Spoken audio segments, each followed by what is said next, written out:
নিরাপত্তা ঝুঁকির কারণে ভারতে অনুষ্ঠিত চলমান টি-20 বিশ্বকাপে অংশ নেয়নি বাংলাদেশ। ফলে পুরো আসরেই দর্শকের ভূমিকায় রয়েছে টাইগাররা। একই সঙ্গে এবারের প্রতিযোগিতায় না খেলায় পরবর্তী বিশ্বকাপের বাছাই পর্বে নামতে হতে পারে এমন শঙ্কাও ছিল সমর্থকদের মনে। তবে আন্তর্জাতিক ক্রিকেট সংস্থার সাম্প্রতিক ঘোষণায় সেই দুশ্চিন্তার অবসান হয়েছে। সংস্থাটির এক সংবাদ বিজ্ঞপ্তিতে জানানো হয়েছে 2028 সালে টি-20 বিশ্বকাপে সরাসরি অংশ নেবে বাংলাদেশ। 2028 সালের এই সংস্করণে বিশ্বকাপ আয়োজন করবে অস্ট্রেলিয়া ও নিউজিল্যান্ড। সংস্থার নির্ধারিত যোগ্যতার নীতিমালা অনুযায়ী 2026 সালে টি-20 বিশ্বকাপে সুপার 8 পর্বে খেলা 8টি দল সরাসরি জায়গা পাবে পরের আসরে। এর সঙ্গে স্বাগতিক 2 দেশ স্বয়ংক্রিয়ভাবে অংশ নেবে। পাশাপাশি দলীয় অবস্থান তালিকার বা র্যাঙ্কিংয়ের ভিত্তিতে আরও 3টি দল সরাসরি খেলার সুযোগ পাবে।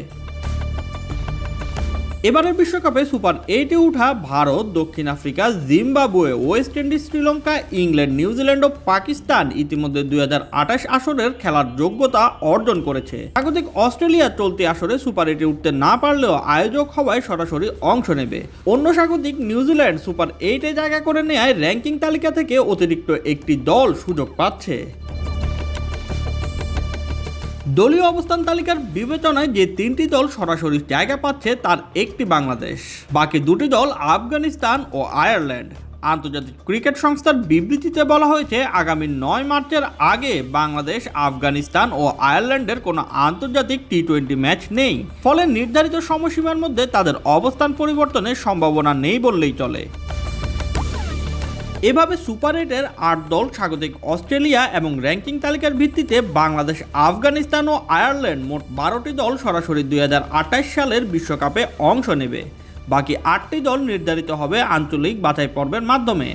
আঞ্চলিক বাছাই পর্ব থেকে আমেরিকা অঞ্চল থেকে 1টি, ইউরোপ অঞ্চল থেকে 2টি, আফ্রিকা অঞ্চল থেকে 2টি এবং এশিয়া এবং পূর্ব প্রশান্ত মহাসাগরীয় অঞ্চল থেকে 3টি দল মূল পর্বে জায়গা করে নেবে।